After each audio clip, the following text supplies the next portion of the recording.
Hello everyone. स्वागत है आप सभी का आपके अपने YouTube channel study with Sonal में। तो कैसे हैं आप लोग? मुझसे बहुत सारे लोग ये पूछते रहते हैं कि भैया आप भी हिंदी मीडियम के स्टूडेंट रहे हो और आपने अपने इंग्लिश की जर्नी को किस तरीके से किया है और आपने इंग्लिश में कैसे इतने अच्छे स्कोर करते थे और इंग्लिश को आपने कैसे तैयार किया है। तो मैंने थोड़ी थोड़ी बातें बहुत सारी वीडियो में बताया हुआ है और कभी भी एक वीडियो में पूरी बातों को नहीं बताया। तो चलिए इस वीडियो में पूरी बातों को बताता हूँ मैं स्टार्टिंग से लेके लास्ट तक। इसमें मैं आपको बताने वाला हूँ कि मेरे स्कूलिंग में मीडियम क्या था, कॉलेज में क्या था और मैंने बैंकिंग एग्जामिनेशन में कौन से सब्जेक्ट किस मीडियम में अटैम्प्ट किया था। सभी टॉपिक पे बात करेंगे एक एक करके। प्लीज़ वीडियो को पूरा देखिएगा। वीडियो को ज़्यादा लंबा मैं नहीं खींचने वाला हूँ। एकदम शॉर्ट वीडियो में आपको बहुत सारी इन्फॉर्मेशन जो भी इंग्लिश से रिलेटेड थी, मैं कहाँ से पढ़ा था, कहाँ से क्या क्लियर किया था और कैसे कैसे क्या क्या किया था, सभी बातों पे एक एक करके बात करें। तो चलिए स्टार्ट करते हैं, ठीक है। वीडियो को पूरा देख लीजिए। वीडियो ज़्यादा लंबा नहीं है। वीडियो को पसंद है तो प्लीज़ वीडियो को लाइक कर दीजिएगा और चैनल को सब्सक्राइब कर लीजिएगा, ठीक है। और बेल आइकन प्रेस करके नोटिफिकेशन ऑन कर लीजिए। बहुत सारे लोग ऐसे हैं जो चैनल सब्सक्राइब नहीं किए, ठीक है। तो प्लीज़ चैनल सब्सक्राइब कर लीजिएगा और चलिए स्टार्ट करते हैं। चलिए शुरू से स्टार्ट करते हैं, ठीक है। बातें मैं कुछ इसमें मिला के अपने तरफ से बना के नहीं बोलने वाला हूँ या कुछ ऐसा बढ़ा चढ़ा के नहीं बोल रहा हूँ। जो रियलिटी है वो मैं बताता हूँ आपके सामने। मेरी स्कूलिंग हुई थी, मैंने 2 या 3 तक पढ़ा था कोई कॉन्वेंट स्कूल में। उसके बाद मैं गवर्नमेंट स्कूल में ही आ गया था, ठीक है। गवर्नमेंट स्कूल से मैंने 8th किया, 10th किया वहीं से। मेरा स्टेट बोर्ड था, Bihar school examination board, BSEB से मैंने 10th किया। उसके बाद मैंने बिहार बोर्ड से ही, बिहार स्टेट बोर्ड से ही मैंने 12th की भी एग्ज़ाम दिया। वो PCM में था। तो मेरा जो 10th तक का था वो मीडियम हिंदी था, फुल्ली हिंदी था। और फिर मैंने PCM लिया क्योंकि मुझे IIT करना था, ठीक है। तो वहाँ पे मेरा मीडियम इंग्लिश हो गया। तो मुझे तो पूरा पूरा 11th थोड़ा लैंग्वेज को लेकर दिक्कत होता था, बट मैं एक चीज़ है मेरे में, मैं चीज़ों को जल्दी सीख जाता हूँ। ये थोड़ा मैं एक क्वालिटी कह सकते हो या जो भी कह सकते हो आप। ये मेरे में है कि मैं जिस चीज़ के पीछे पड़ जाता हूँ उसको मैं सीख ही लेता हूँ। तो मैं इंग्लिश लैंग्वेज को उस टाइम में मैं इतना सीख गया था। मुझे बोलने में उस टाइम उतना भी कॉन्फिडेंस नहीं था और ना मैं उतना, बट मैं हाँ फिजिक्स, केमिस्ट्री और मैथमेटिक्स की लैंग्वेज को समझ पाता था और क्वेश्चन सॉल्व करता था। मैं इंग्लिश मीडियम में ही सॉल्व करता, ठीक है। उसके बाद मेरा IIT में नहीं हुआ था, तो मैं फिर इधर मैथमेटिक्स ऑनर्स ले लिया था। तो मैथमेटिक्स ऑनर्स में भी मेरा लैंग्वेज इंग्लिश रहा था, ठीक है। तो बहुत सारे लोग ये पूछते हैं कि आपने हिंदी मीडियम थे फिर आपने इंग्लिश में कैसे से क्वेश्चन सॉल्व किए। जैसे मेरे बैंक एग्जामिनेशन की भी बात करो तो मैंने सभी क्वांट, रीजनिंग और इंग्लिश, तो खैर इंग्लिश में ही होगा, बाकी और GA वगैरह सब मैंने इंग्लिश में ही दिए थे और मैं इंग्लिश में ही करता था क्वेश्चन सॉल्व। हिंदी मीडियम वाले क्वेश्चन में सॉल्व नहीं करता था। तो बहुत सारे पूछते कि आप ये कैसे कर पाए। तो इसका सबसे बड़ा रीज़न तो मैं आपको ये बता सकता हूँ कि मैंने 11th और 12th में ही इंग्लिश का वो बेसिक क्लियर कर लिया था कि समझने वाला फैक्टर मेरे साथ वो नहीं था। वो मैं 1 साल में पूरा समझ गया था। तो थोड़ा सा, और ग्रेजुएशन में भी मैंने 3 साल किया तो थोड़ा मुझे इंग्लिश को लेकर उतनी पकड़ हो गई थी। बट ग्रामर वगैरह उस वक्त क्लियर नहीं था। ग्रामर मुझे बिल्कुल नहीं आता, जीरो था। मैं सिर्फ समझ पाता था कि हाँ ये सेंटेंस ये कह रहा है, ठीक है। इसके अलावा मुझे ऐसा कुछ नहीं था। अब बताता हूँ कि बैंकिंग के बारे में मैंने कैसे किया था बैंकिंग को। इंग्लिश को मैंने कैसे इसमें बैंकिंग एग्जामिनेशन में किया। सबसे पहले तो मैंने जब बैंकिंग एग्जामिनेशन की प्रिपरेशन स्टार्ट की तो मैं ग्रामर की बहुत सारे क्लासेस देखता था।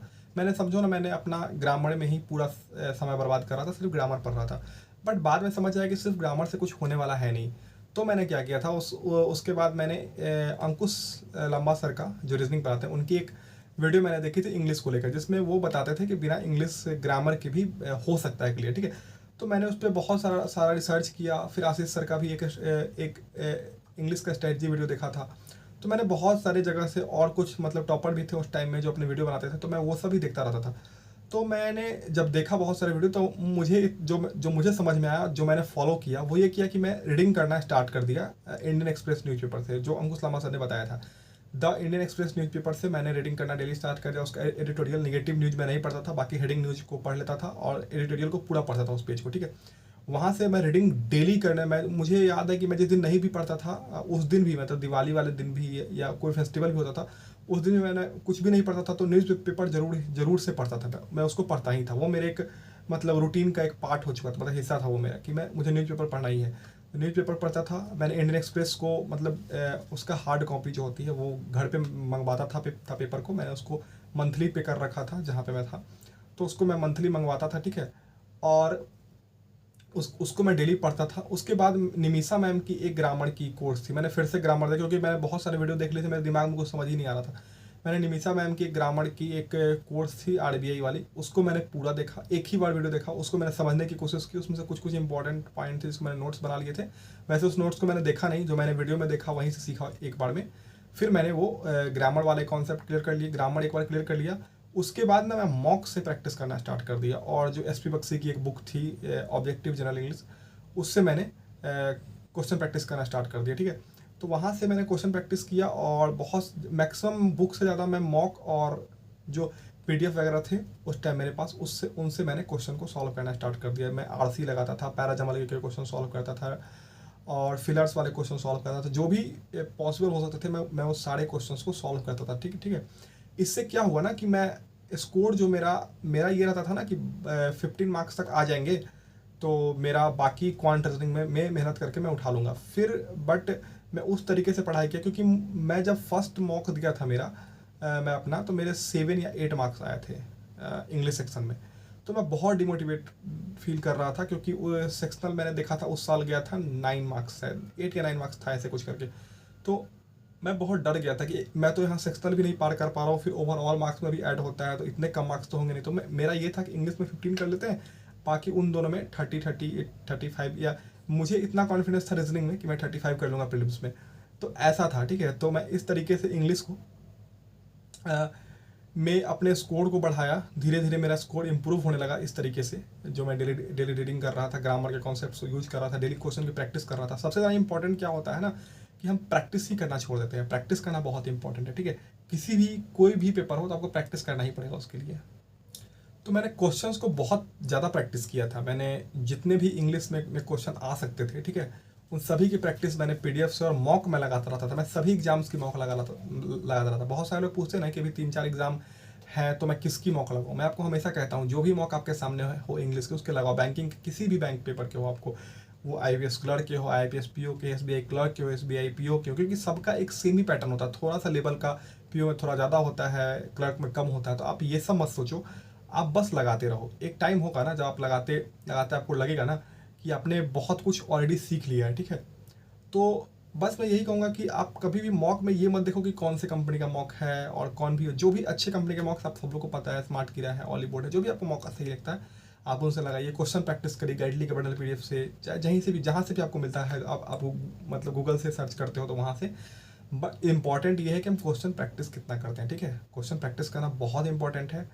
तो इस तरीके से मैंने 20+ मार्क्स एग्जाम में मैंने स्कोर करना स्टार्ट कर दिया, और मेरे मॉक में भी 20+ मार्क्स का स्कोर आने लगे, और मेरे लिए वो सफिशियंट था। 20+ मैं कर दे रहा था इंग्लिश में, तो बाकी मैं क्वांट और रीजनिंग में सोचा था मैं संभाल लूँगा इधर में। तो आप मेरे स्कोर कार्ड भी जाके देखोगे पिछले वाले, तो मेरे क्वांट रीजनिंग में अच्छे मार्क्स और इंग्लिश में 20+ मार्क्स मेरे रहे हैं हमेशा से, ठीक है।